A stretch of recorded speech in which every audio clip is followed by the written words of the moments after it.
öelda, et käsitöö taseme osas olid viikingajale eelnenud perioodid isegi nagu kõrgema oskuste tasemega või vähemalt need asjad, mis on säilinud, need on enamasti tehtud täpsemalt, hoolikamalt, peenemalt, et viikingiaeg isegi mõnes mõttes tähendas pisut sellist langust sellise maitse osas. Tõsi küll, see on ilmselt selles mõttes illusoorne, et viikingiajast lihtsalt on jällegi hästi palju rohkem asju, et sealt on ka väga peenelt töödeldud ja tehtud asju, aga nende kõrvale tuleb siis suuremal määral selliseid natuke vähema kvaliteediga esemeid ja küllaltki palju.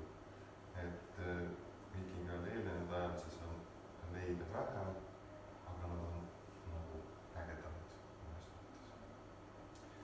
Ja nagu me siin eelnevalt natuke rääkisime, et tegelikult need Skandinaavia seosed siis ei alga üldsegi mitte, põhimõtteliselt või algavad juba pronksiajast ja vahepeal küll mitmesugused muud mõjud muutuvad võib-olla tugevamaks, aga ka Rooma rauaajal, kui on hästi olulised siis ühendused lõuna poole, emailehtед teatavasti ei tule meile ju Skandinaavia kaudu või lõunapoolsete ühenduste läbi.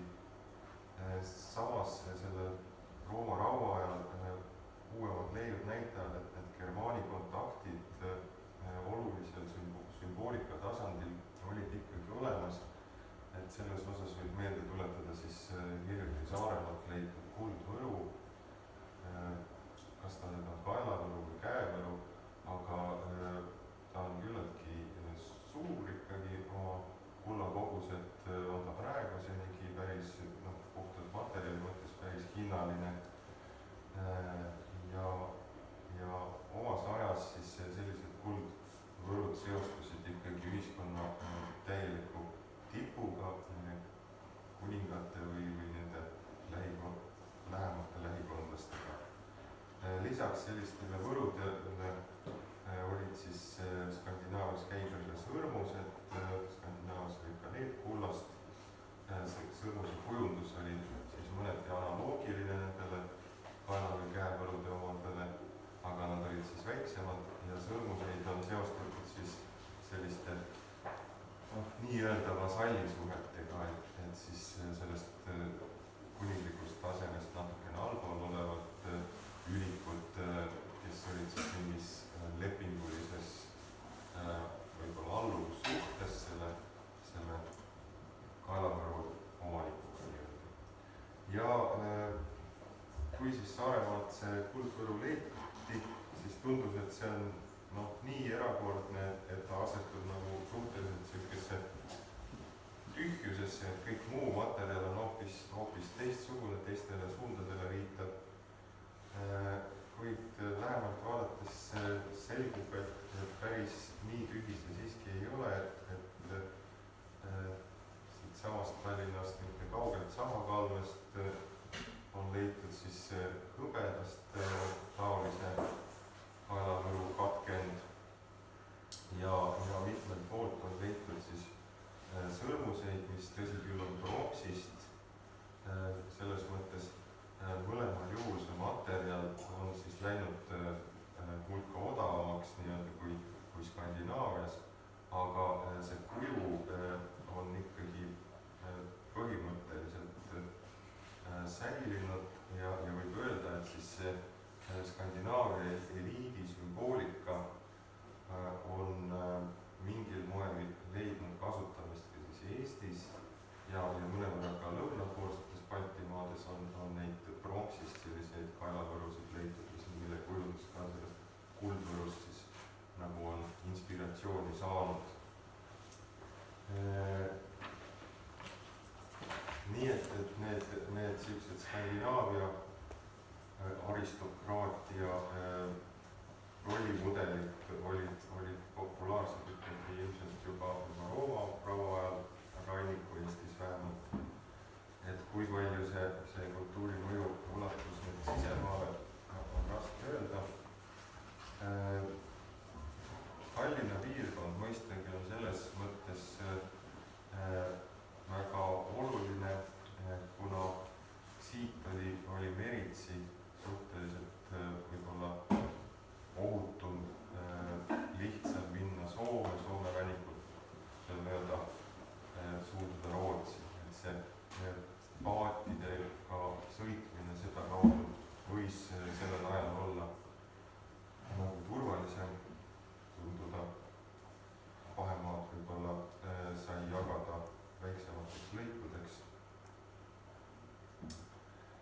ja need kontaktid siis rahvaste rännu ajal märkimisväärselt suuremad ja siin on siis kõige ilmekamad leiud on siis Proosa kalmist, mis on ka Tallinna lähedal ja ma õigesti mäletan, siis Pirita jõge mööda on sinna kanti võimalik võib-olla liikuda olnud. Ja Proosa kalmist on leitud siis suur hulk skandinaaviapäraseid esemeid. Samas nad ei ole nüüd nii haruldased, et neid taolisi asju ei oleks mujalt Eestist leitud. Et selleni me natukese hiljem jõuame. Siin te näete siis ühte mõõganuppu ja tegemist on siis kullatud esemega ja Ain Mäesalu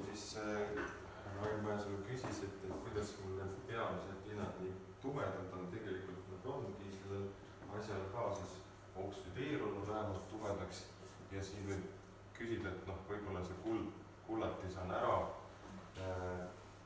hõõrdunud kõrgematelt pindadelt, aga teisest küljest ma olen suhteliselt veendunud, et selline pilt oligi algupäraselt peaaegu ka taotluslik, et siin on sellised süvendatud jooned, mitmel pool ja joonte sees on veel küllaltki ebakorrapäraselt augukesi ja mõnedel teistel taolistel kullatud esemetel on selle joone sees säilinud nii ello osaliselt.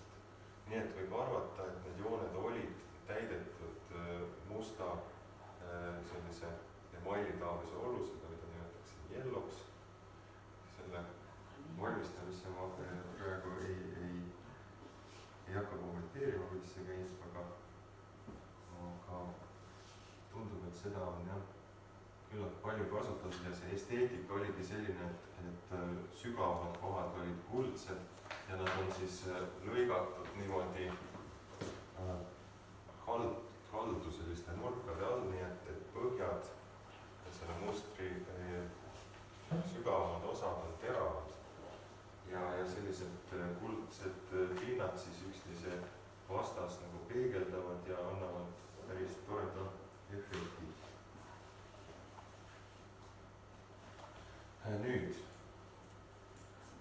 sellele mõõganupule väidetavalt kõige täpsem analoog olevat Šveitsist, kuigi ma seda ei ole ise näinud, aga küllalt lähedane samalaadsete spiraalidega on ka siis Kesk-Rootsist natuke põhja poole Höökomist, sellisest arvatavasti siis Höökom oli üks väike kuninga residents või asupaik ja sealt on leitud siis ühe sellise väike kuninga kamberhaud, kus oli mõõk ja mitmesuguseid muid asju, seal oli ka küllalt hästi säilinud rõivastus, nii et väga palju abi on just sellest Höökomi kamberhauast selle Proosa leidude algsete ilmete ettekujutamisel. Mis selle mõõga juures on siis huvitav? Kõigepealt, kes on harjunud keskaegsete mõõkadega, siis keskaegsel mõõgal on alati ju kaitseraud on pikk ja nupp on väike.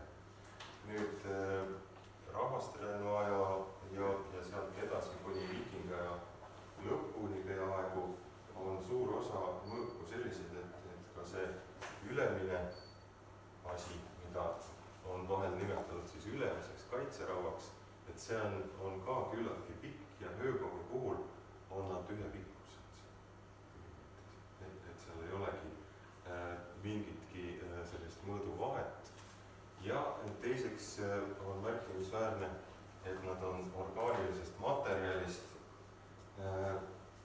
ja orgaanilist materjali ehk siis puitu, sarve, nii veisesarve kui ka põdra või põhjapõdrasarve on päris palju kasutatud selle aegsete ja ka veel natuke hilisemate Vendeli aegsete mõõkade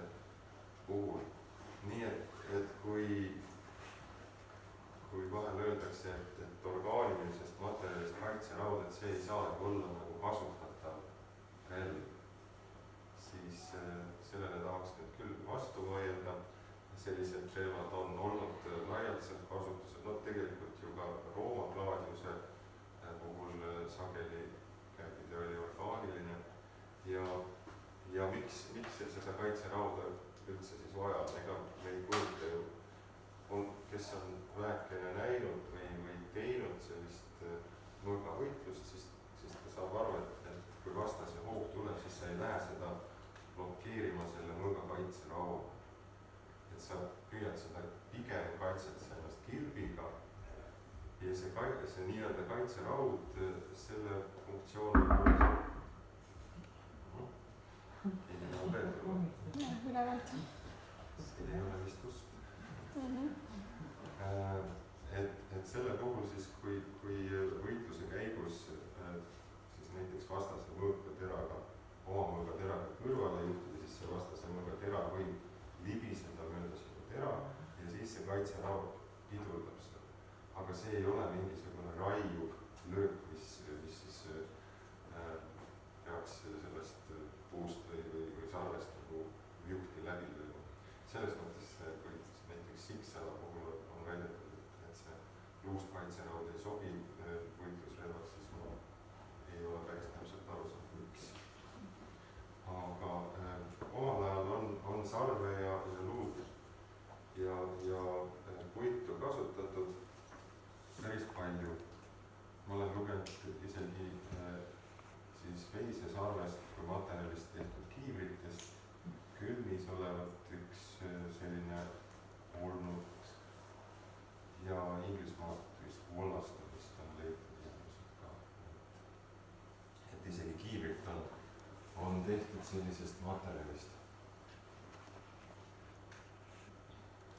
Siin on siis Norrast Evelgost leitud mõõgapide, mis on rekonstrueeritud siis täiesti puust pidemine. Et ta on olnud üleni orgaaniline, mitte sellepärast, et neil nagu, et sellel mehel jõukust vähe oleks olnud. Et mõõgatupe peal on küll metallnaaste ja tema rõivastus ja kõik oli väga luksuslik, et ta ikkagi on nimetatud Evelgoi arm kirjanduses. Sellist mis iganes see siis tähendama peaks täpselt. No kui me vaatame seda mõõganuku mustrit, et ma lubasin rääkida sellest mustrite tähendusest, et kui ta on nagu teistpidi, siis on natukene raske aru saada, et kas siin üldse midagi sellist kujutavat on või on lihtsalt selline abstraktne muster. No, tahtmisi korral võiks muidugi mõelda, et need võivad olla röövlinnu nokad. Või kaarnokad. Kaarna tegelikult ei ole nii keerdusnokk, aga just sellised üsna keerdusnokad selleaegses kunstis mingitel lindudel sageli esinevad. No siit tõsi küll ei saa päris kindel olla, et siin linde mõeldud on, aga võimatu see siiski ei paista. Ja kui see panna teistpidi, siis tahtmisi korral võib seal näha nägu. Mõistete, et siia jääb suu, nina ja need siis jäävad kuidagi silmi moodustama. Sellist näomotiivi kohtab ka järgneval ajastul mõõganukkudel, nii et see sugugi mõeldamatu ei tohiks olla. Ja mõõganukku teisel poolel jällegi sedapidi pandud võib ka tõlgendada näola.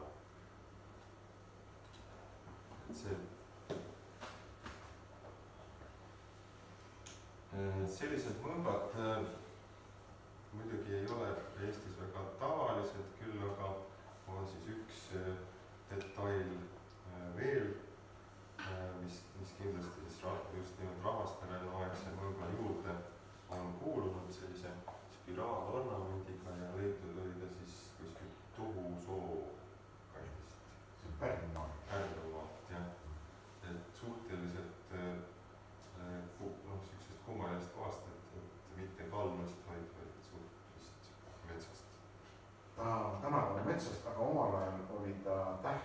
tee ääres. Nii et ta on seotud selle kunagise teega.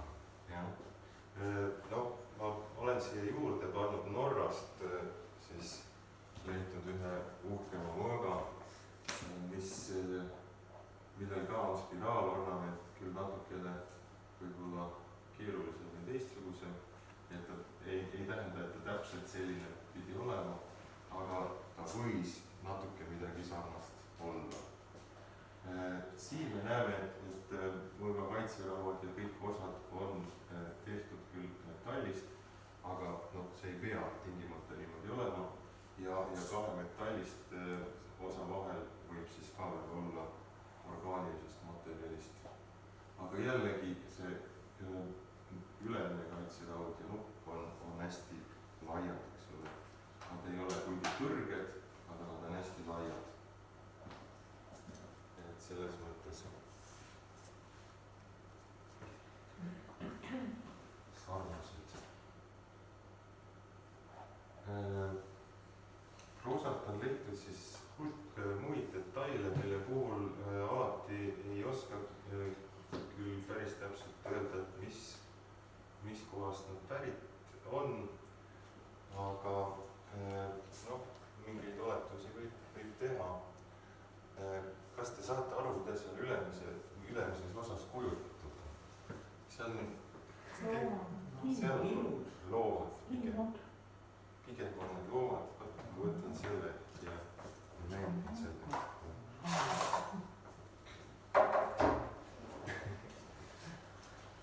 Et siin on siis looma pool, ehk siis suu, siin on silm, siit tuleb kulm, siit tuleb kael. Ja siin on looma esijalg, käpaka siiapoole, siit läheb keha, 2 roiet nagu oleks isegi. Ja siin on siis tagajala kints ja lava ka, või varg. Oli üsna loogiline. Ma tahtsin ütelda, et see pointer on ka laua peal, ma ennem unustasin öelda.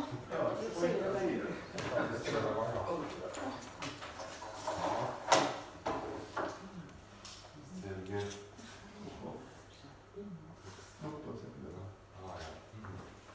Ja siis siin alla on siis sellised spiraalid. Spiraalid olid ka hästi populaarne teema, nii eraldi kui loomuornamendiga koos.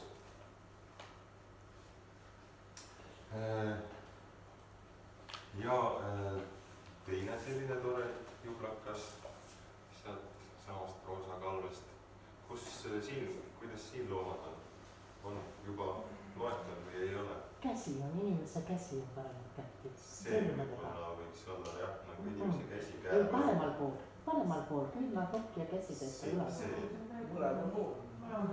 No nad on identsed põhimõtteliselt peegelpildis selles mõttes. Me võime arutleda kõigepealt ühe peal ja siis jõuda. Kuna ma siin pool olen, siis ma alustan sellest. Siin on silm. Ja siis see siuke hobuseraua kujuline osa, see on siis see kolju osa ja siin silma all on, ütleme siis võib-olla kortsud või lõpid silma all. Ja see osa kujutab siis lõugasid, aga kui me tahaksime, siis me võiksime seda vaadata ka kas külgvaates või poolikut mehenägu. Selle puhul siin oleks nina, mis läheks kulmudeks üle ja juusteks ja siis silm ja silma all lotid ja see oleks habe ja unts. Kui 2 sellist peegelpildis kokku panna, siis tuleks küll siukene habemega mehenägu täitsa kokku. Aga siin võib arvata, et vähemalt osas, et pigem kujutab looma, et siin on tal üks käsi või käpp ja siin on siis teine käsi või käpp. Nüüd see, kuidas nad ühendatud on natukene siuksem segasem. Võib-olla see kujutab mingit rinnakorvi joont, väliskontuuri, aga võib-olla on see siuke teatav kunstiline vabadus. Selline loomornamendika tuleb esile just siis rahvastelennu ajal, siis kui barbarid vallutavad Rooma riigi ja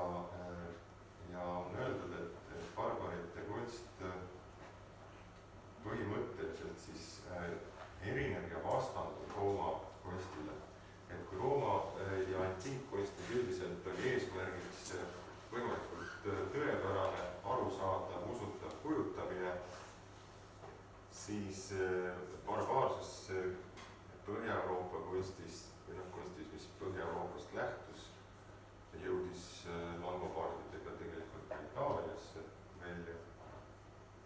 Et seal oli eesmärgiks just raskesti mõistetav stilisatsioon.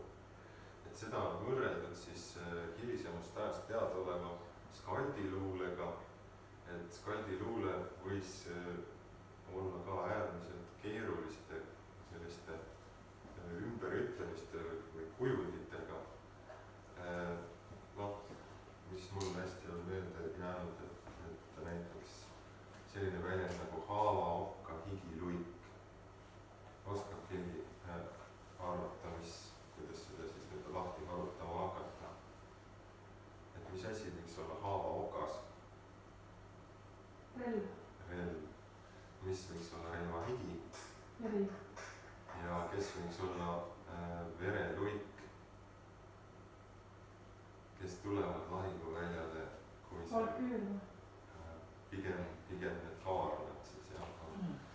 Et Vana-Põhja luules kaarnad, kundid ja kotkad olid need olendid, kes sümboliseerisid sõjategevust ja keda siis kujutati ette, et nad pärast lahingut tulevad ja söövad neid surnukehasid siis seal. Ja see ei olnud skandinaavlase jaoks selline kole ja negatiivne vaatepilt, vaid tore ja rõõmusas. Et sõda oli selline asi, mille suhtes pigem oldi nagu reipalt ja positiivselt meelestatud, sest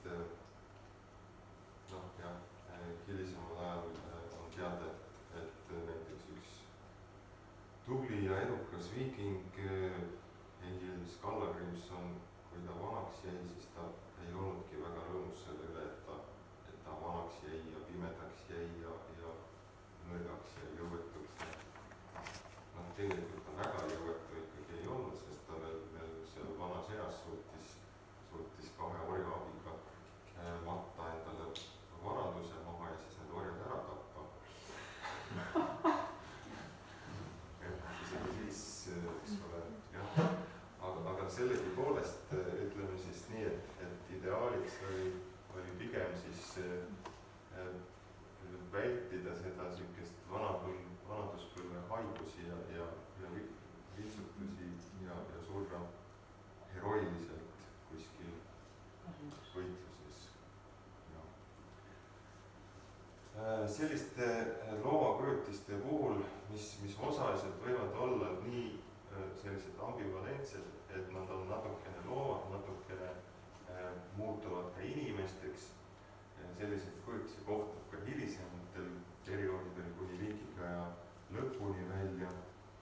Et nendel võib olla ilmselt kindlasti on mingi mütoloogiline tagapõhi ja üks võimalik selgitus sellises sõjavõtmes on ka siis see, et seda võib seostada beersärkide ja Ulfherna tüüpi sõjameestega, kes siis mingil määral või moel kujutasid ette, et nad muutuvad oma lahinguraevus siis huntide ja karude sarnasteks. Ja selliseid loomamaskiga rituaale, sõjalise mõttega rituaale on ilmselt läbi viidud, et on kujutisi, mitte küll Eestist, mitte küll Revalast, aga Rootsist ja mujalt Euroopast ka, kus siis on selliseid inimesi, kellel on hundi nahk ja hundi pea nagu.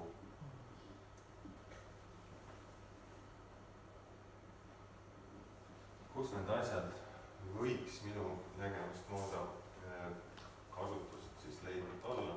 Siin ma võtsin siis pildi sellest Höökovi mõõgast. Siia panin selle nupu, mis on küllaltki sarnane sellele Höökovi nupule. Ja täiesti veendunud olen ma ka siis selles, et need viimati vaadatud asjad kahes eksemplaris jah, olid siin. Ja mõõgatuppe peal selles kohas, kus siis üle jooksis mõõga riputusrihm. et siin keskel tavaliselt siis selleaegsetel mõõkadel pigem on olnud mingisugune kõrgem koht, inglise keeles seda on sageli nimetatud kas sillaks, ehk siis sihuke kõrgendik, millest on sedapidi auk läbi, et see rihm läks sealt alt siis läbi, sellest puuosast siis natukene läbi, see fikseeris selle, et ta ei libisenud siis mõõgatuppe peal. No selle hõbedast esimesena vaadatud loomakestega asjamaa, oletamisi paigutaks siia mõõgatuppe üleotsa, kuigi ta on natukene lühikene selle jaoks, et päris kindel selles küll tegelikult ei ole, aga mõeldav see on. Hööbovi mõõgal põhimõtteliselt oli ka siin siukene kahe sellise vööndiga dekoratiivne naast, kus üks vöönd oli geomeetriline ja teises vööndis olid siis loomakujutised, et selles mõttes mingisugune analoogia natuke nagu oleks. Nüüd proosalt on leitud veel ka selline väga vahva asi. Siin muide on siis ilmselt seda niellot ka näha, et küllaltki laia pinnana, et see serv selle niello ümber siin on olnud üsna kitsast. Et jällegi kõige kõrgem pind on must, sügavamad pinnad on kuldsed. Et tõsi küll, võib-olla mõned kohad siin, mis praegu on tumedad, need võisid siiski kullatud olla, et nad on ikkagi kulunud, aga vähemalt mingis osas on selle nielloga seda kõrgemat pindi siis mustaks just meelega tehtud. Ja mis asi see on? See on natukene jällegi raskem isegi oletada. Kunagi vist Vello Lõugas pakkus, et see võiks olla olnud mingi kristliku pühakirja kaanekaunistus, sest et nad risti kujul. Ja see eeldakski seda, et juba sellel ajal mingisugune missioon oleks jõudnud Skandinaaviasse ja võib-olla siis ka Eestisse. Üldiselt seda ornamendistiili ei peeta nagu kristlikuks, pigem seda seostatakse siiski sellise paganiku maailmaga, kuigi eriarvamusi on olnud. Soome uurija Ere Häskog näiteks arvas omal ajal, et Soome sellised leidud võiks olla mingi varase anglosaksi aladelt lähtunud missiooniga seoses siin Soome jõudnud. Aga kui palju need anglosaksid ise sellel ajal kristlased olid, on üpriski kahtlane, et anglosakside kristjaniseerumine jääb ka ikkagi natukene hilisemasse perioodi.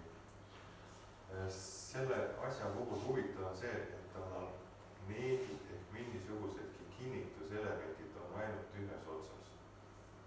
See teeb kogu selle sellise praktilise tõlgendamise võib-olla kõige keerulisemaks, et siin ei ole isegi võimalik ette kujutada, et seda kuskilt mingi nööriga kuskile siduda annaks või niidiga õmmelda või mis iganes. Ja kui ta oleks tahetud siis puhtalt liimi peale nagu mängima panna, siis ta siis ühte otsa ikkagi täitsa toekad needid on pandud. Selles mõttes see on natukene hämar. Et tundub, et kõige parem oleks ette kujutada sellise millegi küljest rippuvana, aga kust ta rippuda võiks, seda ma ei oska arvata. Siia ma panin sellise versiooni, kus ma paigutasin ta nende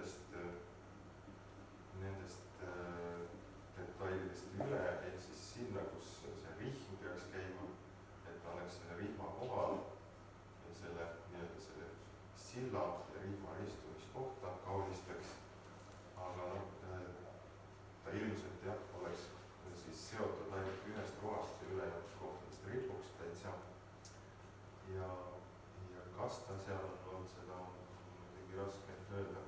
Sedapidi ta mõõtud, et no ütleme laiustpidi isegi sobiks sellesse vahesse, aga teistpidi ei sobi, teistpidi on laiem. muidugi ei pruugi kõik need asjad olla üldse ühe mõõga küljest, seal võis relvi rohkem ka olla. Et nad kõik need leiud ei pruugi üldse ja tõenäoliselt ei seostugi siis mingi ühe inimesega. Ja selles osas tasub meenutada, et kui seda proosakalvet kaevati, siis jällegi taolisi leide mujalt Eestist eriti ei olnud teada veel. Ja siis tõlgendus oli selline, et mingisugune Skandinaavia ülik on saabunud siis kas Iru linnusesse või kuskile Roosa lähikonda ja aja jooksul siis võib-olla assimileerunud sulandunud kohalikku ühiskonda ja sellepärast maetud siis kohalikku kalvesse kohaliku matmiskombestikuga kooskõlas. No on ka fantaseeritud, et võib-olla võiks olla tegemist kuningas Ingvari jäänustega, kes küll sugugi kohalikku ühiskonda ei sulandunud, vaid hoopis eestlaste poolt maha löödi ja olevat maetud siis kusagile mere äärde Eestis. Proosakalve selleks Ingvari matuse kohaks ei sobi, et siis me peaksime eeldama, et ta matuspaik siis rüüstati ja asjad võeti kasutusele. Seda ei saa muidugi välistada, aga ei ole ka mingit erilist kindlust selles osas ega tingimata põhjust seda niipidi arvata. Sest tegelikult selliseid asju, nagu ma märkisin, on siis ka mujalt Eestist ja kui me jõuame siis kostüümi või rõivastuse detailide juurde, siis selliseid rõivastuse detaile samalaadse ornamendikaga on mitmelt poolt mujaltki nii Läänemaalt kui Saaremaalt ja ka Revalast peale Põhja-Eesti. Mida me siin näeme? Kas te sellest kujutisest saate aru? Ma arvan, et see on tegelikult niisugune juhtiv, et kui hakkad nägema, siis saad aru, et kuidas ma sellest kohe aru ei saanud. Vähemalt ma ise arvan, et see võiks nii olla. See on mehe pea ja mehe käsi. Ehk siis siin on silm, siin on nina, siin on suu, siin on põsk, siit tulevad juuksed ja siin on õlakopp, õlavars, küünarvars ja käelaba pöidlaga.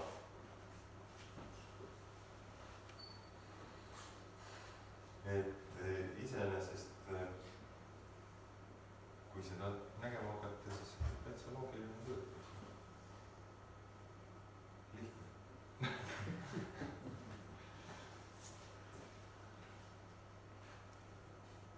Et selline inimese näo ja käekujutis on hästi levinud selleaegses kunstis ja ka Eestis sellise kunstinäidetel seda leidub hulge. Sellest me natuke hiljem jälle räägime veel. Aga siin siis proovime näha, mis siin on. See on silm, see on teine silm, siin on nagu nina. Need on siis kurnud, need on silmaalused sellised põsed või lõtid, aga see näo alaosa on puudu, et see pea koosnebki siis ütleme, on kujutatud seda osa, mis jääb siis ninast kõrgemale. Aga see tagumine pool, see siis, siin me näeme siis loomalikke suhteliselt käppasid, õlavars on siin ja käpp koos varvastega on siin ja teine jalg on jälle teistpidi. Teine jalg on nii, et siin on siis see puusa osa, siin tuleb jalg ja varvak jäävad siia. Need küllaltki kummalistesse asenditesse väänatud ja selliseid veidraid asendeid on seostatud siis sellise šomanistliku nõidumisega, et selle jaoks siis kasutati mitmesuguseid kummalisi asendeid. Hilisemast ajast on teada, et jalgade pealt läbi vaadates näiteks võidi näha näkke ja tõrjuda kurja ja sundida kratti maanduma, et äkki veel. Et võib arvata, et neid asendeid võis omal ajal tegelikult olla rohkem. Võib-olla proosa kõige ägedam asi on selline pannal, mis arvatavasti on olnud siis mõõgavöö detail. Kohe ütlen, et kuidas see reaalselt praktiliselt töötab, sellest ma täpselt ise ikka veel aru saanud ei ole. See alumine osa on siis, siin on tegelikult pandaraav, siin on koht, kust on telg läbi käinud, et telje peal saaks olla siin sees olnud pandanõel, aga küsimus on selles, kuidas see ülemine osa on sinna peale kinnitatud olnud. Mida see ülemine osa kujutab? Siin jällegi me näeme inimese pead, silm, nina, põsk ja naeratus, selline rõõmus. Arkeoloog Franzen selle naeratuse põhjal on arvanud, et tegemist võiks olla Vana-Põhja mütoloogiast sellise triksteriga nagu Loki. Et Loki oli see, kes üritas aeg-ajalt nagu nalja teha ja vempe visata. Et ta ei olnud nagu väga tõsimeelne, aga laiemas sellises eskatoloogilises plaanis esindas või liitus ta siis selliste kurjuse ja kaose jõududega lõpuks. Kuigi sellistest paljudest lugudest on nii Oodini kui ka Thori kaaslaseks mitmel puhul. Ja seda tagumist olendit, seda on siis tõlgendatud hundina, võib-olla siis Fenririna. Fenrir oli siis selline ülihunt, kes aegade lõpus Oodini pidi alla neelama ja ühtlasi oli ta Loki poeg.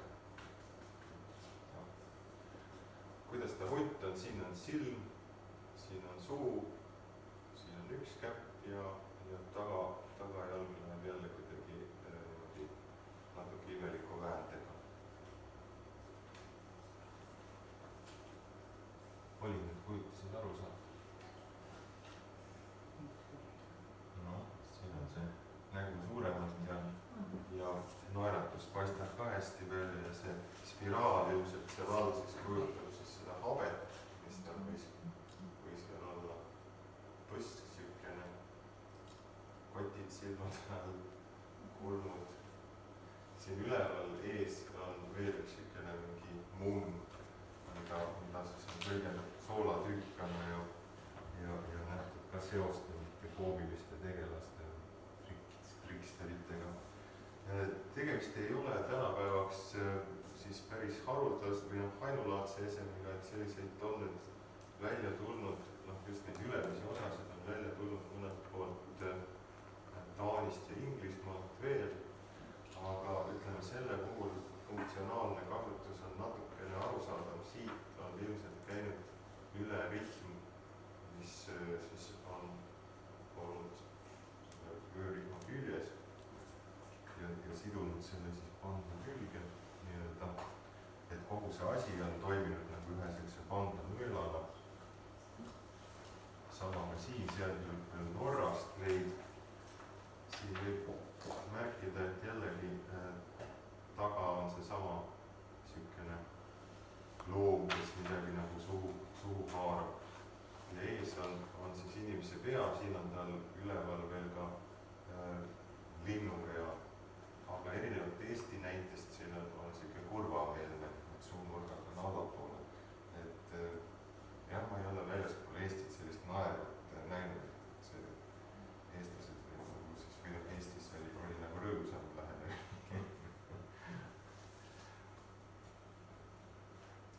Ja siin veel Inglismaalt ka sarnane asi, selle puhul jällegi nagu selle proosa detaili puhul raske on aru saada, et kuidas see funktsionaalselt pidi toimima. Aga elemendid on jällegi olemas, et inimese nägu, vuntsiga siin, linnud ja see siuke hunt, siin küll sabast tuleb veel üks lind välja.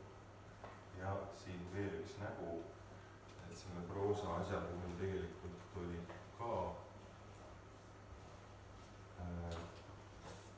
üks koht, mida saab tõlgendada kaheti. Ühest küljest on see nagu väikene loom, kelle nina on siin, silmad on siin kahel pool ja jalad on tagajalad siin, esijalad siin. Samas võib seda tõlgendada ka nii, et silmad, nina ja vuntsid moodustaksid nagu mehe näo.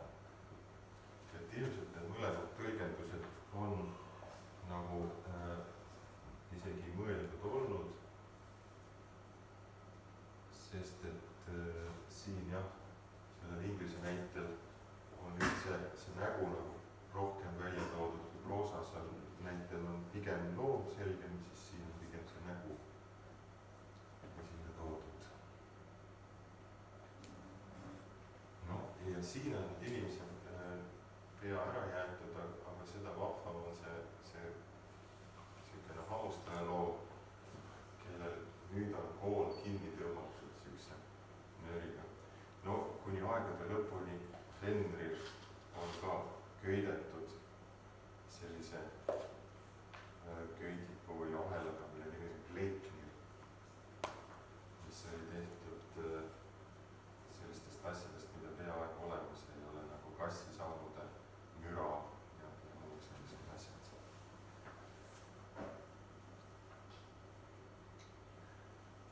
See ilma selle ülemise osata panna näeb välja selline, ehk siis sellest osast võiks siis mingisugune rihma külge kinnitatud aas välja ulatuda ja pandlanõel võiks seda siis fikseerida.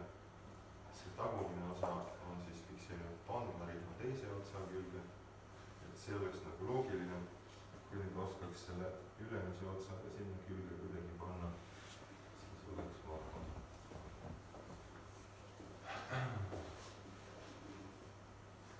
Siin on ka üks mees, siin on terve inimene isegi. Ma olen isegi juurde kirjutanud, et mis osad kuskil on. Et ta on jällegi väga kummalises akrobaatilises asendis. Ma ei tea, kas tegelikult hea paindumisega inimesed võib-olla isegi suudavad oma pea ja jalad niimoodi kokku panna. Iluvõitlejad näiteks. Juhin tähelepanu siis köidlale, et siin on käelava ja hästi tihti on väga rõhutatud ja kummaliselt väänatuna kujutatud pöialt. Ja selle puhul on võimalik üks selline seose loomine siis hilisemast ajast tuntud müüdisüžeed selliste lugudega. Näiteks lugu Sigurd Fafniri tapjast, kes siis, kuidas siis Fafniri, hirmsa lohe Fafniri, kes Varmas varandust oli suutnud ära tappa oma kasuisa mahitusel. Siis kasuisa, kelle nimi oli Regin, kes oli ametilt olnud sepp ja oli olnud ühtlasi selle sama Fafniri vend. Fafnir nimelt ei olnud mitte algusest peale mingisugune loomastunud olend, vaid ta oli ka selline kas mingisugune kääbus või inimene. Aga selleks, et oma varandust paremini valvata, siis ta muutus loheks.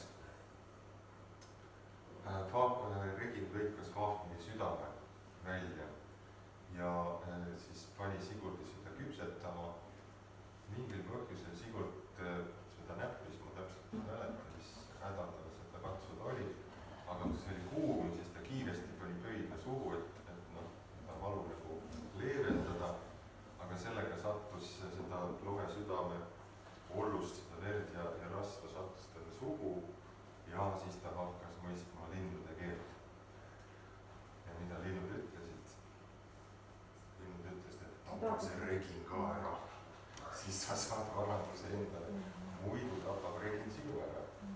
noh, ja lõpuks see varandus, mis oli neetud, ei toonud kellelegi õnne, aga selliseid südame söömise lugusid on tegelikult hulgem inglingide suguvõsas, kes olid siis Rootsi, Kesk-Rootsi Uppsala kuningad Vendeli perioodil, et nemad siis, nende suguvõsas oli ka selline tegelane nimega Ingi-Aldr, kes poisikesena kaotas mingis pallimängus teisele meeskonnale, tema meeskond kaotas, siis ta kurtis oma muret ja siis tema kasvatajamees tappis hundi ja söötis Ingi-Aldrile hundi südame.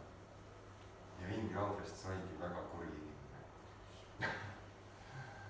aga on ka positiivsem lugu, siis Taani kuninga Hrolf Kraapia õukonnas siis vägilane Bjarke, kui ta sinna kuninga juurde läks, leidis, et kuninga sõjaväed kiusavad ühte talupoisikest, loobivad teda kontidega, tõsine nagu koolikiusamise laadne asi ja Bjarkele selline asi tundus väga nõme ja tema võttis ja pani selle poisikese enda kõrvale istuma ja teised olid väga pahased ja üks siis viskas jälle kondiga ja Bjarke püüdis kondi kinni, viskas tagasi ja tappis selle viskaja ära selle kondiviskega. no ühesõnaga palju asju veel, aga lõpuks juhtus selline asi, et jällegi mingi koll kimbutas, mingisugune lohe kimbutas seda Taani kuninga elamist ja Bjarke ja siis see poisikene varitsesid seda ja Bjarke suutis siis ripust noolega selle lohe nagu maha lasta ja siis ta lõikas ka selle lohe südame välja ja söötis seda sellele poisikesele ja sellest poisikesest sai vägev sõjamees ja kangelane. sealt vahepeal muidugi oli see ka, et nad sättisid selle lohe niimoodi nagu oleks, seisaks püsti ja siis hommikul, kui kõik välja tulid, siis see poisikene võttis vigu ja laskis surnud lohe pihta ja kõik arvas, et tema selle siis tappiski. ja siis temast hakati rohkem lugu pidama. ja üks hilisemaid südamesöömisi oli siis Eestis, kui sakalased püüdsid kinni taanlaste forti Hepe ja lõikasid välja tema südame ja sõid selle ära, et saada tugevaks kristlaste vastu. tõsi küll, see neile siiski edu ei toonud. üritus neil selles mõttes hästi ei lõppenud. sama teema sellise rõhutatud pöidlaga käega, hea tahtmise korral võib arvata, et see võib isegi mingisugune asi olla, äkki võib-olla ongi süda ja siin on siis inimese nägu siin küll profiilis siis sellesama panga pealt. siin näide sellest, kuidas ühtepidi vaadates võiks arvata, et tegemist on linnupeaga, see võiks olla nokk. kui teistpidi vaadata, siis see on selline keerdusotsaga võiks. siin on suu, nina, silm, kulm, täitsa normaalne profiilis nägu.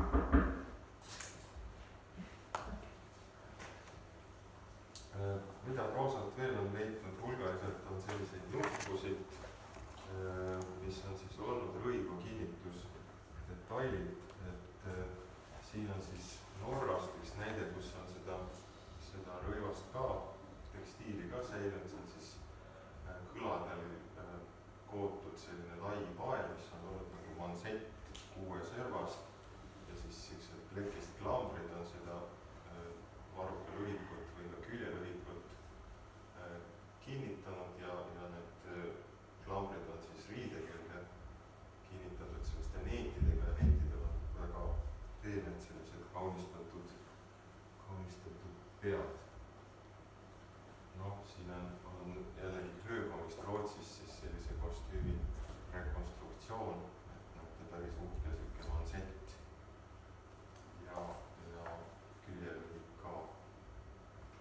noh, nii laia paela on ka küllaltki oskust nõudev punuda, et üsnagi kõrge käsitööoskusega seostub see. ja kui te vaatate seda värvi, siis sellist eredaid värvitoone omal ajal oli üsna raske saada, sest tänapäeval on igasugused värvid olemas, aga taimsete värvidega ja selliste vahenditega, mis sellel ajal olemas oli erksaid värve üsna raske saada, nii et selliseid väga värvilisi asju said endale lubada eeskätt väga kõrge konditsiooniga inimesed. Siin on mõned nendest nuppudest triskele, haakristi ja viieharulise sellise pöörisega spiraalidega. Ja siin on ka siis mõningaid loomornamendiga näiteid. No näiteks selline, kui vaadata, silm, et see on siis pea, siin on natuke küürus, siukene selg ja see ma arvan, et võiks olla kas käpp, võib-olla jalg isegi. Kas see osa on teine käpp? Seda on raske natuke öelda, sest et siin see ots ei ole nii ilmekas, siin on need varbad või sõrmed nagu hästi olemas. Esmapilgul ma ütleks, et ta meenutaks mulle ahvi, aga kas sellel ajal oli tuntud siin maades, on mõned võib-olla küsitav. Selliseid nuppusid on leitud tegelikult siis küll kõige rohkem sealt proosalt, aga ikkagi üsna mitmelt poolt mujal ka. See on nüüd Saaremaa töö leitud ja ilmselt üks kõige keerulisema mustriga. Ja nad on ka siis kullatud, et see võib iseenesest olla hõbedast ja kullatud, enamasti on pronksist ja kullatud. Ja mingil perioodil seda kuldamist on seostatud siis just sellise kuningliku kontaktiga, et kullatud asjad tulid siis sellistest töökodadest, mis olid seotud kuningavõimuga. Birgit Arrhenius, Rootsi uurija, seda arvab. Kas see nüüd igal juhul nii on olnud, ei tea.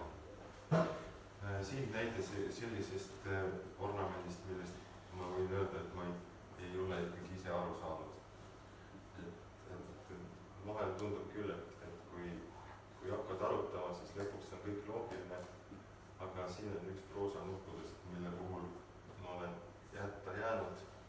Ma olen mõelnud, et see võiks olla mingisugune kaarma pea, siit võiks tulla tiim, aga mis on siin, sellest ma ainult ei ole saanud. Et mõned asjad ikkagi on niivõrd kummalise stilisatsiooni poolt on raske aru saada. See nüüd ei puutu tegelikult ornamentide teemasse, aga siit samast proosa kallust on leitud siuke huvitav sõlg. Ma seda nägin alles hiljuti esimest korda, see on siin laua peal ka.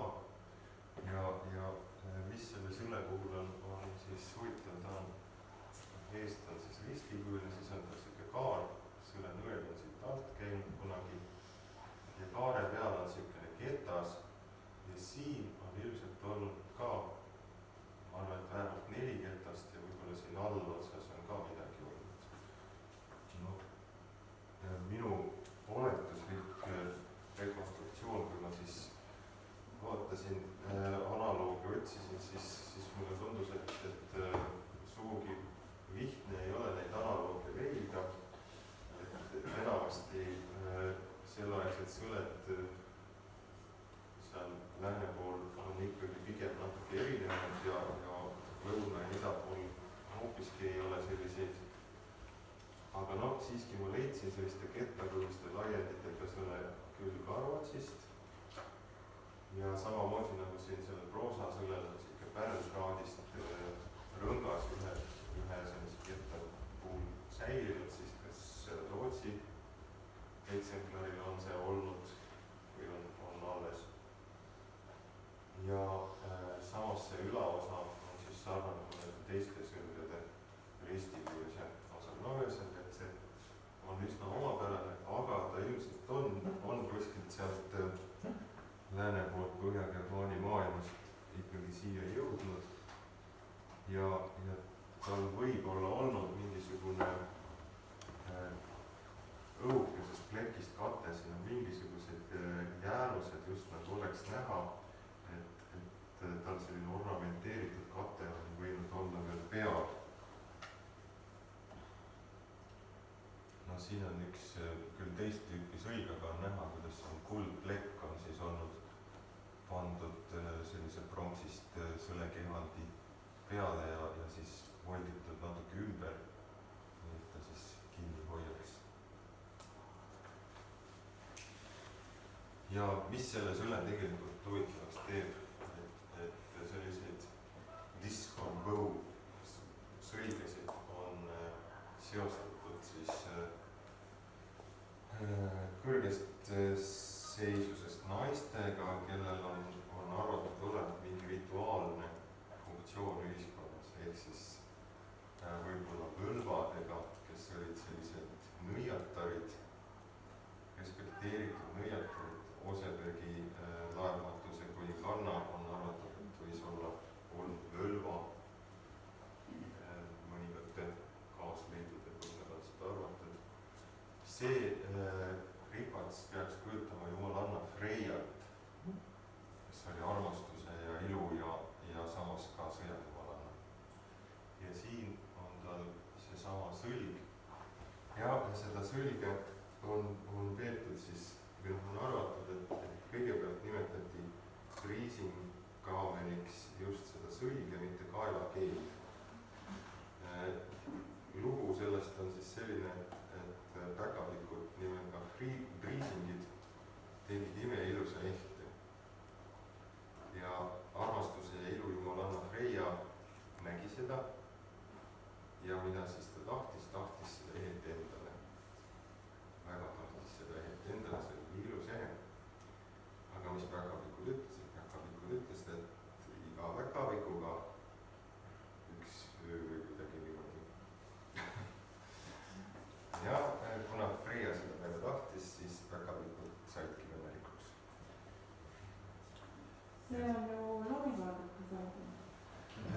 No jah, ütleme, et need laste uinasjutud sageli vahendatud kujul võivad palju vanemaid süžeesid tegelikult edasi anda.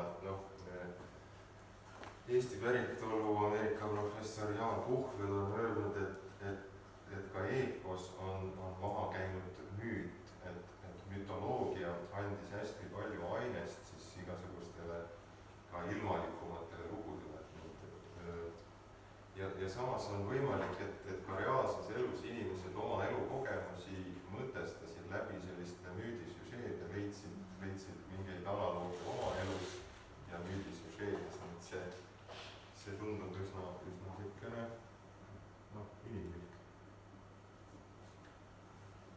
Võib-olla kõige see naljakam näide sellest niinimetatud Salini looma ornamendist, mida me siis ka nendel proosaleidudel nägime, on pärit Virumaalt Haljalast. See on siis käemõru ja käemõru üldine kuju on Eestile ja Baltimaadele hästi tüüpiline. Näiteks Kirimäe peitleius on väga sarnase kujuga käemõru välja arvatud. See, et siin on olnud liigend. Ja minu teada siis Skandinaavias sellise kujuga käemõrusid ei ole. Eriti kantud, ei ole teada. Küll aga sellel käemõrul on see sama stiili loomornament, mitte väga keeruliselt, aga siiski täitsa ilmekalt ja korralikult ja kenasti tehtud. See tähendab, sellega võib jõuda selle teemani, et tõenäoliselt ei olnud siis tegemist mitte, ka proosal näiteks ei olnud tõenäoliselt tegemist mitte selliste tulnukate, võõrselt tulnukatega, kes oleks rajanud oma koloonia vastandunud kohalikule rahvale või valitsenud neid kuidagi sellisel vägivaldsel moel, vaid tõenäoliselt hakkas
tekkis Vana-Põhja luulekunsti ja algsema soome-ugri laulutraditsiooni kokkupuutel, et see soome-ugri traditsioon mingit alliteratsiooni ja mingid sellised võtted võttis üle just Vana-Põhja luulekunstist.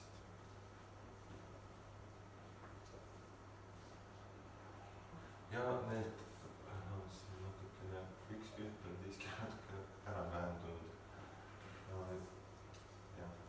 Need seosed päriselt ei katkenud ka järgnevatel aegadel, et siin üleval on siis jälle üks mõõga nupp Rebala Presti kalmest ja siin all on üks ikkagi kuvaline detail, mis koosneb rõngast ja siis sellisest kaares elemendist, mis seda rõngast on aidanud kinnitada ja see on kinnitatud olnud siis ka sellise sama mõõga nupu külge või juurde, umbes sellisel moel. ja seda rõngast, selle üle on uurijad palju mõelnud ja praegune seisukoht on see, et mingit funktsionaalset mõtet tõenäoliselt ei olegi seal kunagi olnud ja suurem osa oma eksistentsi vältel on ta ilmselgelt puhtalt dekoratiivne. Mõnedel mõõkadel ta on, mõnedel mõõkadel ei ole, mõnikord on näha, et see on juurde mingil ajal monteeritud, mõnikord on näha, et see on ära võetud. ja sellest on siis tulnud see teooria, et see sümboolne detail võiks viidata just siis mingisugusele vande ja vandega seotud suhetele ja vandega enda sidumisele vandega mingisuguse kuninga või valitseja. Et sellised rõngaga mõõgad siis kuulusid kas valitsejale või siis tema kõige lähematele võitlejatele. Kaaskonna lähimatele võitlejatele. See eelmine on siis Rootsist Valskjärdest ja see on Soomest Euro Pappilanmägi hauast, millest härra Mäesega jutu käigus natuke rääkisime, et selles hauas oli niisugune uhke mõõk kullatud pidemeosadega, aga oli ka siis vöö, mis pärines Permist, komide elualad. Seal Permis kandsid neid seejuures naised, aga see vöö arvatakse, et on tervikliku esemena sealt Permist Soome jõudnud koos naha ja kõige muuga. Et tõenäoliselt seoses karusnaha kaubandusega on siis soomlased omanud sellist vahendaja rolli. Komikaupmehed on seal Permis kütitud nahku siis toonud kuskile, võib-olla kuskile Laadoga piirkonda ja soomlased on neid sealt vahendanud siis lääne poole. Laevatee, Karemäe laevatee arvatakse, et läks mööda Põhja-Eesti rannikut, nii et tegelikult oleks loogiline arvata, et ka Eesti ranniku inimestel on selles protsessis mingisugune osa kergesti võinud olla, kuigi me sellest teame natuke vähem. Selliseid vöödetaile on Eestist leitud ja selliseid skandinaaviapäraseid mõõgadetaile siis ka paar tükki on, kuigi mitte sugugi nii palju kui Soomest. Aga sellest ajast on üldse leida natuke vähem. Küll aga võis just selline soome-ugri omavaheliste kaubanduse sisse töötatud rada olla see, mille põhjal kujunes hiljem siis Auster-Weber. Et skandinaavlased järjest enam nägid, et kuskilt sealt ida poolt võib midagi head saada ja liikusid siis ka sinnapoole, aga tõenäoliselt ka viikingaja alguses skandinaavlased ise ei pruukinud osata neid keeli, mida räägiti Laadoga ääres. Et selles mõttes on üsna usutav, et Läänemere Soome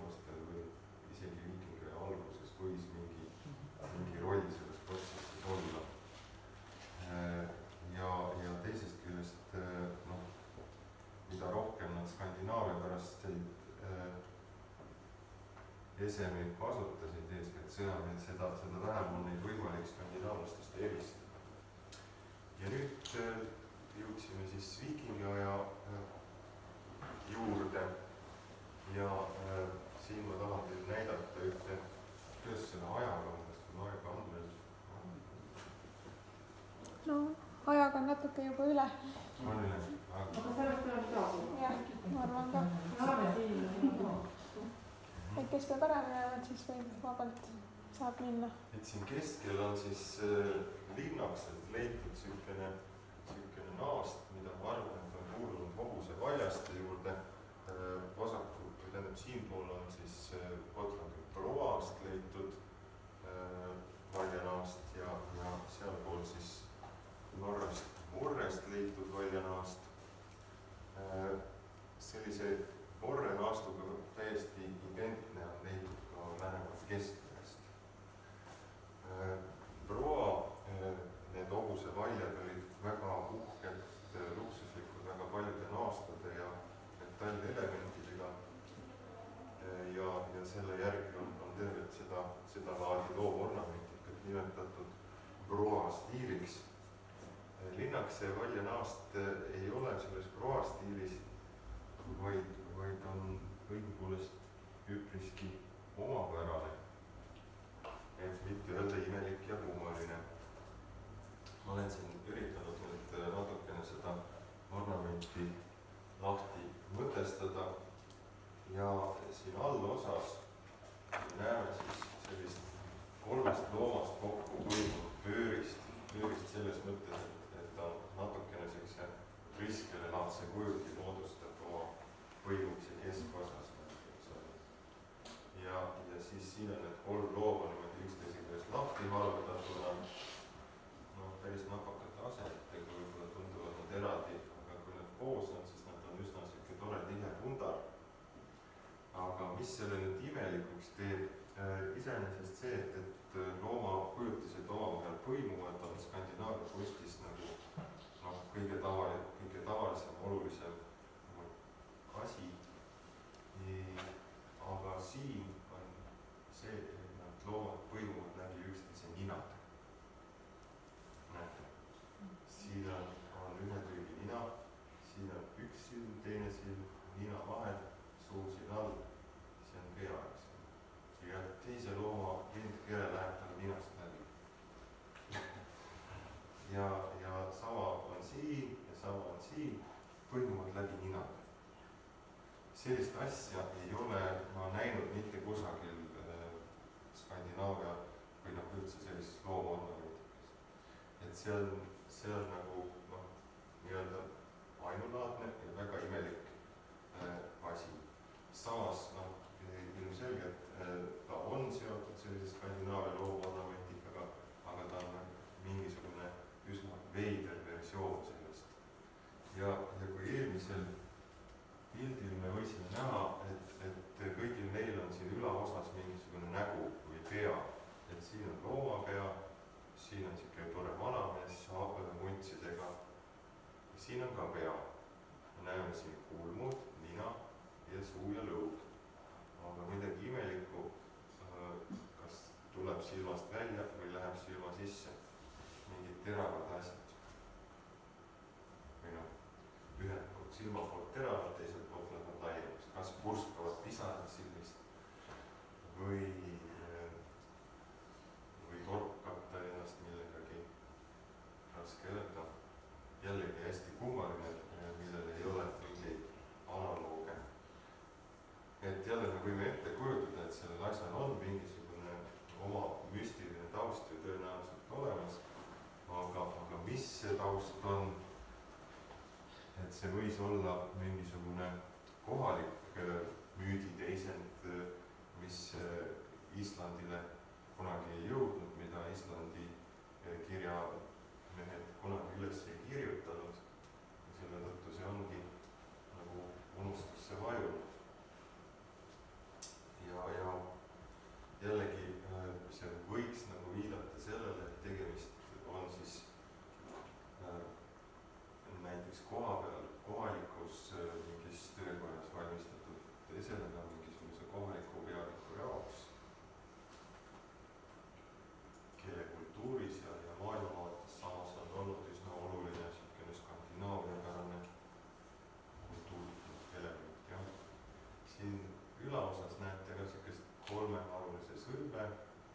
taolist asja, millega liitub siis niisugune pika nokaga linnupea. Üks silm, teine silm ja pikk nokk. Ja siin nurgas on ka mingid jooned, mida hea tahtmise juures võiks mingis kullipeaks pidada, eks ole. Siit läheb, neet läheb läbi, et see natukene tekitab sellist segadust. Et ühest küljest ta võib-olla ei ole kõige osavam Eesti poolt tehtud, et me võime öelda, et need Rendeli aegsed asjad seal Kesk-Rootsis olid sageli võib-olla veenemad lõigatud, aga samas on ta siiski väga vahva ja põnev. ja see on meilt Eestist pärit kusagilt, jah? Linnakse kaldast, Tallinnast natuke lõuna poole, jah. Ja minu pakkumine on küll, et see võiks olla täitsa nagu Eestis tehtud ja mingisuguse Eestis elanud pealiku või üliku jaoks. Ja ilmselt kogu see valja kaunistus. Selliseid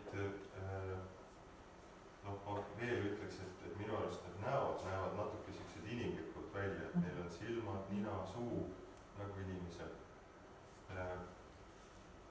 Võib-olla ka kass võib sarnane tegelikult olla.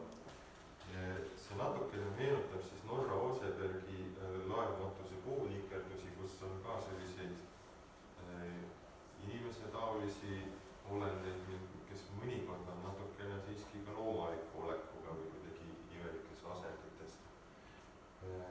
Teisest küljest Osebergi ühel vankril kujutatud kasse ja kassid olid jumalanna Freia loomad, kes vedasid Freia vankrit. Millegipärast need vanapõhja jumalad armastasid vankritega ringi sõita. Thor sõitis vankriga, mida vedasid kitsed ja Freia vankrit vedasid kassid. See on 8. aastasõda siis oli enne seda, e-riigi peale? See võiks olla nüüd 9. sajandist, nagu Osebergi analoognokkide põhjal võiks seda arvata. Et ma pakuks, et 9. sajand ehk siis varajane viikingi aeg. Nüüd läheme juhti ajas edasi ja sealt samast Linnakse kaldast on leitud üks ühe ehte fragment ja see tegelikult on ainult üks fragment sellest. Ja siin te näete, et siin üleval on siis selline põimuvast paelast ornament, mida seostatakse siis Borre stiiliga Skandinaavias, mis tuli kasutusele 9. sajandi lõpul ja oli siis 10. sajandil selline üks kõige olulisematest Eesti stiilidest Skandinaavias.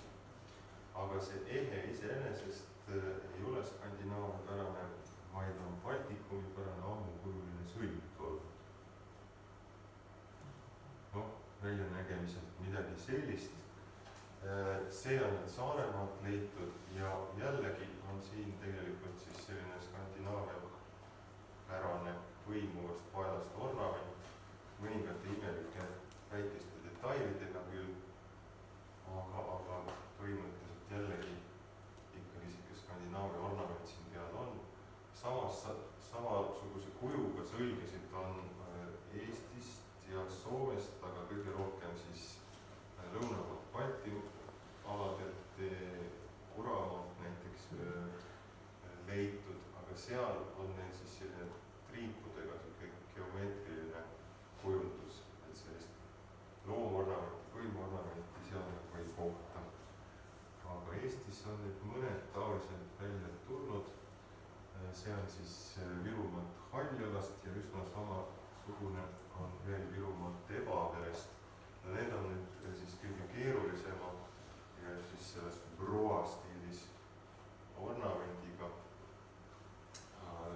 Sellest ornamenti ma ei hakka praegu siin nagu süvenema, sest et kui teema oli nagu Revala ja Tallinna ümbruskonna asjadest, siis need on need Virumaalt, et sinna see kaubatee läks Revalast edasi.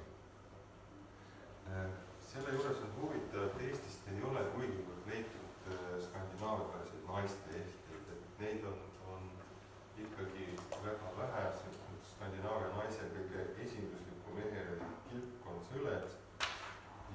kirpkonnasõlgesid Eestis selliseid skandinaaviapäraseid on leitud ainult ühe sulekatkendit Kodasemalt, mis on küll siis Revala muias maakonnas, aga needki ei ole kuigi ägedad, need on suhteliselt lihtsustunud ornamendiga suhteliselt sealt sõlgede populaarsuse aja lõpust, 10. sajandi lõpupoole võib-olla. Et miks ei ole siis Eesti skandinaaviad naiste ehted millegipärast on pigem siis sellised kohalikud. Et see on omamoodi huvitav küsimus. Üksikuid asju on, aga need on sellised väiksed, et on kokku, ma tean, 3 pisikest ümmargust sõlge, mis on ilmselt siis olnud ka naiste ehted ja Skandinaavia maadest siia tulnud. Viikingi ajal üldiselt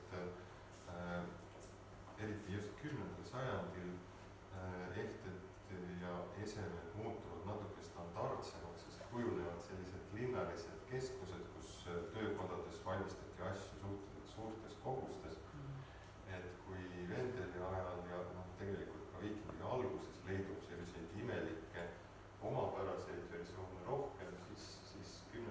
sajandil Pirka ja Novgorod ja Hedevi ja Riiga ja sellised linnalised keskused ilmselt suudavad toota suuremal hulgal ja selliseid seeriaid. Nii et väga sarnaseid asju võib leida Venemaalt ja kuskilt Briti saartelt. Nii et ja sinna vahele jäävad tavaliselt ka. Siin on siis üks sümmeetriline sõlg, seda sorti sõlgede katkendid on siis ka need Eestist mõned viimastel aegadel välja tulnud. Vihterpalust vist peaks olema üks niisugune jupikene selle taolisest sellest. Hiljuti oli detektoristlik foorum, mis oli ka sellise sõletükk ja keegi kommentaarides näitas, et tema ka on leidnud sellise sõletüki. Ja Virumaalt on üks niisugune tükk ja siis Saaremaalt, kas see oli siis Lõve või mingi sadama, oletatav sadamakoha juures oli ka üks sümmeetrilise sõle tükk. Selle sümmeetrilise sõle puhul päris kindel ei ole, et see ainult naiste ehe on olnud, kuigi vist pigem naiste.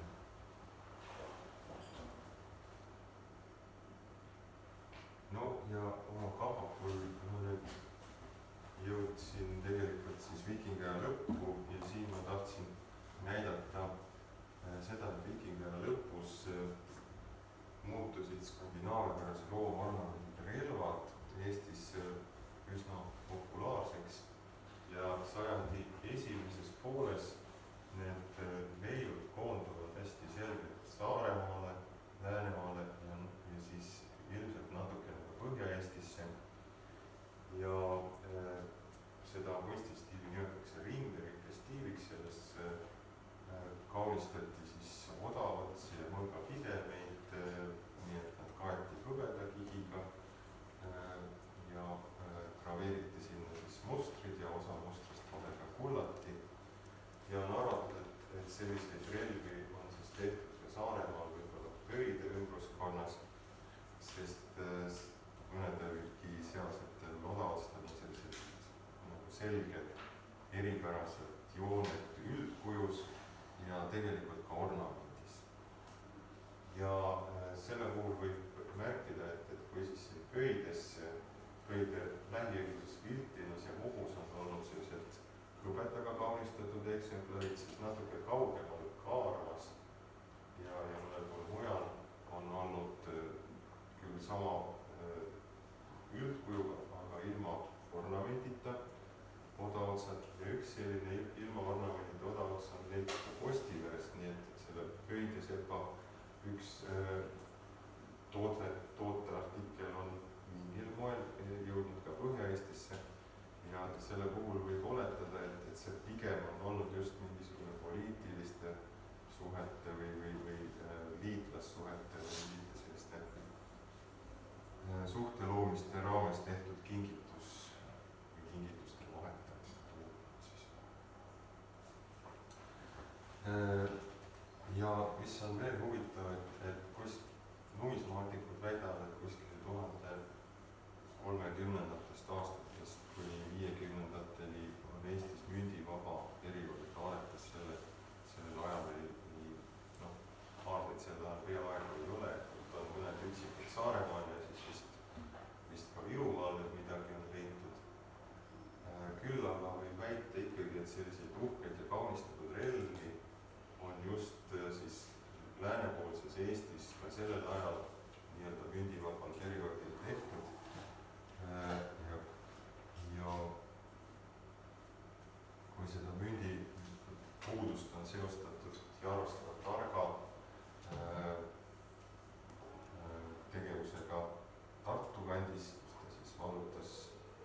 sossoliteks lõid siis Vene võimud Tartust välja ja jätkasid sõjaga kuni Pihkvani.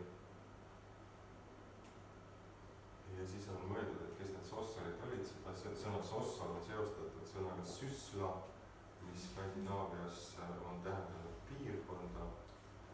Taanis on Vendsüsla ja muud piirkonnad sellised. Tänapäeval vist süsla tähendab politseid.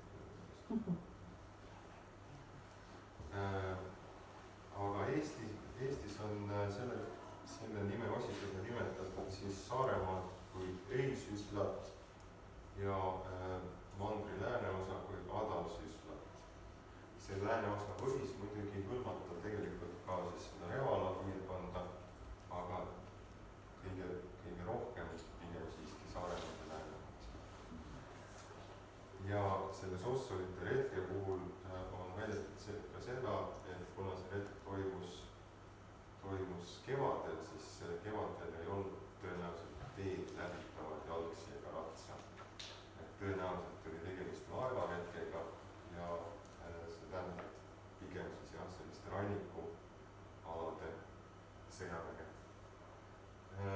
Siin järgmine kaart näitab siis 11. sajandi keskpaigast alates kuni sajandi lõpuni levib Urnesi stiilis relvade ja esemete leiukohti. Ja kui me vaatame siis, kui siin on need leiukohad koondunud Läänemaale ja Saaremaale, siis tegelikult see kaart näitab seisu, mida ma teadsin 2013, praegu võiks mõned täpid juurde teha, aga see ei muudaks üldist pilti. Siis järgmisena me näeme, kuidas see pilt nagu liigub edasi. Et ta liigub hästi palju Põhja-Eestisse edasi ja tegelikult siis siin Peipsi äärest on ka täpikene üks oda otsad Laheperast ja tegelikult on vastaskandalt Zalahtovist, kus on ka siuke eestipärase materjali asundus, ka sealt on üks Urnesest mingis mustriga odavaks leitud.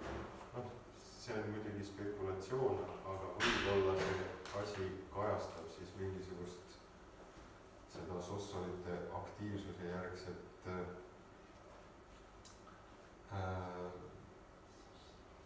pilti, kus selline algselt siis Lääne-Eestis kujunenud kultuurimudel või sõdalaskultuurimudel eduka sõjategevuse järel levis nagu palju laiemalt üle Põhja-Eesti ka ja Kesk-Eestisse ka. No kui oletada, et sossolid kuskilt siit rannikupiirkondadest lähtusid, siis üks võimalik tee, kuidas nad Tartusse läksid, oleks Põhja-Eesti rannikult Narva jõge mööda Peipsile ja Peipsit mööda Tartusse. Sellel puhul on nii Lahepera kui Zalahtov ja olulised nii vahepeatuspaigana kui ka võib-olla siis selles osas, et sealt ei läheks eelhoiatus Tartusse. Sest me võime ikkagi ette kujutada seda, et kui siis Eesti idaosa, ütleme, oli olnud aastakümneid Vene vürstide võimu all, siis võib uskuda, et see sealne juhtivkiht ka ikkagi oli mingis mõttes selle võimuga positiivsed suhted rajanud ja võib-olla omas mingit lojaalsust ka Vene riigi suhtes. Et selles mõttes see sossolite selline vastupakkav meelsus võis põrkuda osaliselt ka Ida-Eesti kohaliku elanikkonnaga. Või võivad tekitada muutusi siis sellises ideoloogilises plaanis. Nüüd, kui tulla selle Urnesi stiili juurde, siis Linnakse kalmist jällegi on leitud ka sedasorti mõõgapideme detaile, mida ma siin olen kõrvutanud, siis Läänemaa idaosast Kullamaa kihelkonnast Maidlast leitud ühe mõõgapidemiga.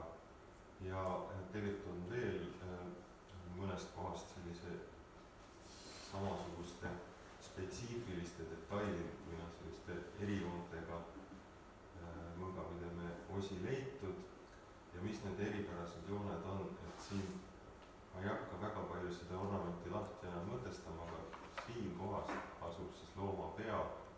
see loomapea kujundus on ebatavaline, selline, mida siis mujal ei leidu, ei Eestis, Lätis, Soomes ega ka Rootsis, ainult siis ütleme 3 või 4 sellisel mõõgapidemil neid on. ja selle põhjal ma olen oletanud, et need võiks olla ühe ja sama meistri tehtud. Neil on veel selliseid sarnaseid tunnuseid, see graveering on suhteliselt niisugune pinnapealne ja mitmed mustrielemendid on veel sarnased, eks ole. Ehk siis võiks arvata, et selliseid mõõku tegi mingi meister kusagil loode Eestis, sest need leiud koonduvad just kuskile loode Eestisse. ja mis on selle puhul veel märkimisväärne, on see ristikene. et vahepeal Kristjan Vaadi algatusel tekkis suurt poleemika, kuidas võimkoondus ja ristiusk Eestisse võis jõuda. Siin puhul ma võiks ka ju tegelikult väita, et see ristikene, mis siin on ikka tõenäoliselt seotud kristlusega. Sest sarnased ristikesed esinevad Rootsis ruunikividel ja ruunikividel on nad kindlasti kristlikus tähenduses. Mõnikord on ruunikivi peale kirjutatud, et see, kelle mälestuseks see kivi on siis tehtud, on võtnud surivoodil vastu Kristi usu, et ta on surnud valgetes riietes. ja tema see mälestuseks on tehtud ruunikivi ja selle ruunikivi peal just selle risti usu vastuvõtmise märgiks on siis see rist ka sinna raiutud.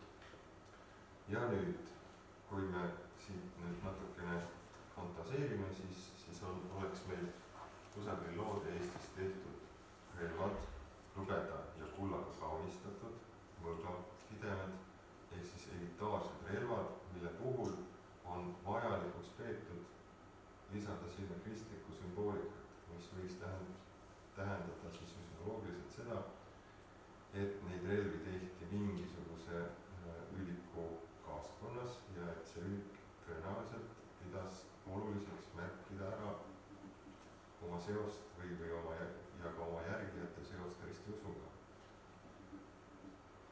ehk siis keegi, kellel oli võim kuskil 11. sajandi teises pooles, pidas juba oluliseks seda ristiusu teemat. sellega ma võib-olla siis lõpetaks praegu selle teema, sest edasi sellisesse muinasaja lõpu küsimuste ringi ma ei tahaks enam minna.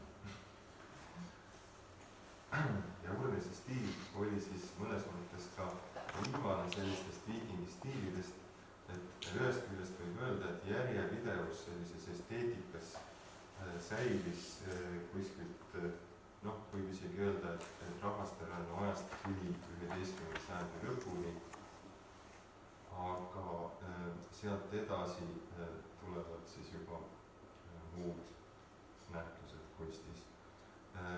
ka Rootsis ruunikivid, mida 11. sajandil tehti, 12. sajandil neid sageli on juba lõhutud ja kasutatud ehituskividena.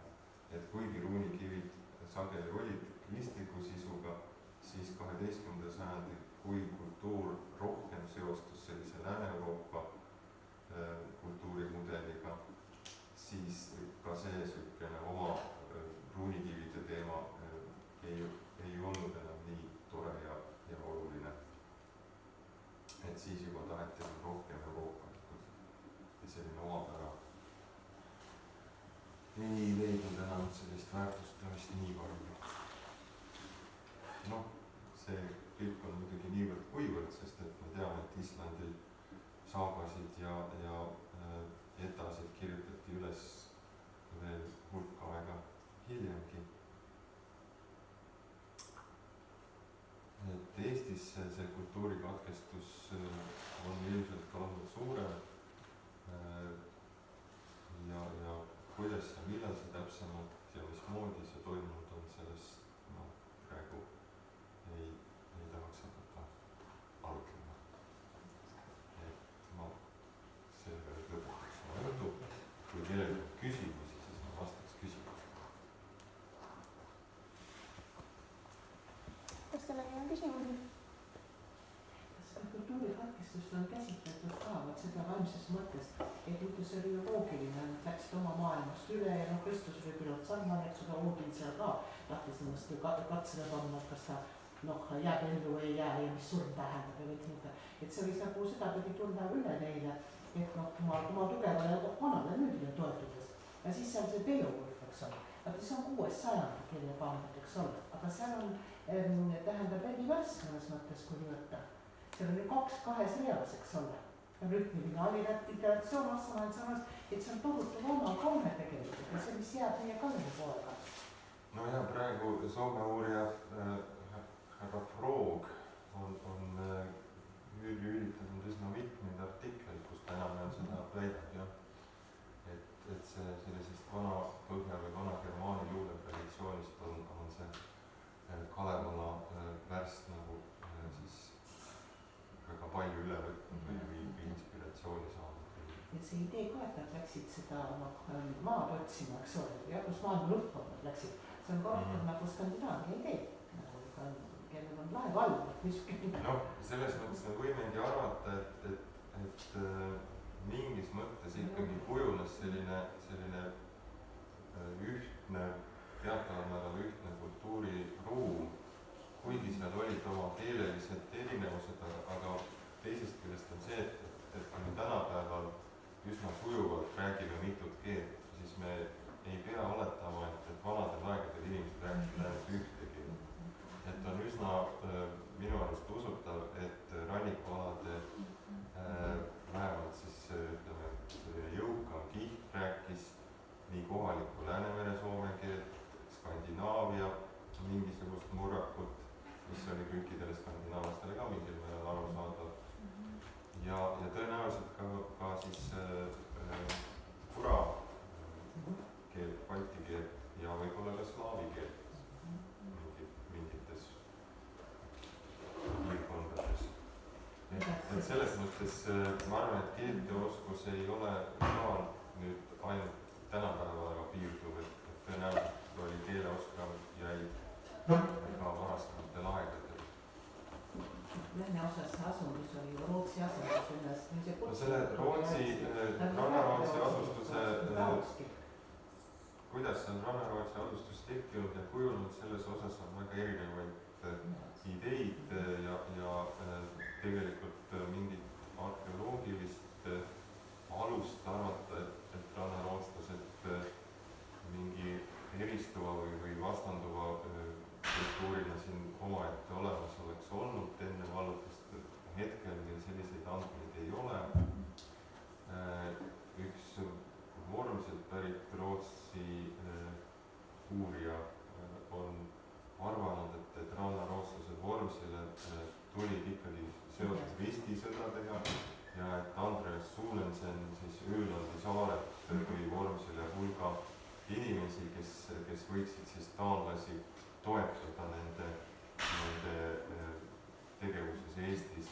See on mõneti analoogiline sellega, kuidas saksa asunikud lääneslaavi aladele liikusid, kus neid siis ka võimukandjad toetasid mitmel moel, andes neile soodsamaid tingimusi, maksuvabastusi ja nii edasi. Ja nii võisid ka taanlased väga hästi tõesti soosida Skandinaaviast